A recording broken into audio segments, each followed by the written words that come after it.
la foi, c'est la vie de l'esprit. La foi, c'est la nature de notre esprit. Voilà pourquoi toutes les personnes, qu'elles partent à l'église ou pas, ces personnes manifestent la foi naturellement. Et comme je disais dans une précédente vidéo, dans un précédent direct, je disais ceci, que la foi et la peur sont deux faces d'une même pièce. La foi et la peur sont deux faces d'une même pièce.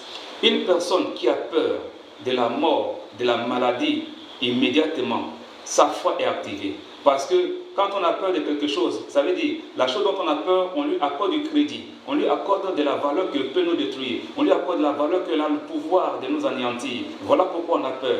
Donc, une chose dont on a peur, on lui donne le pouvoir, on lui prête, n'est-ce pas, une attention forte. On lui prête, n'est-ce pas, une puissance qui est capable de nous empêcher d'aller là où on veut aller.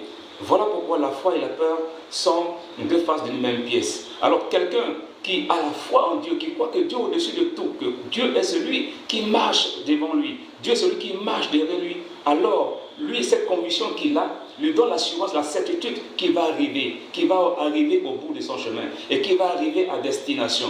Et que là, il n'a peur de rien parce qu'il a mis Dieu au centre. Il a mis Dieu, n'est-ce pas, comme priorité dans ce qu'il fait. Donc il n'a pas peur.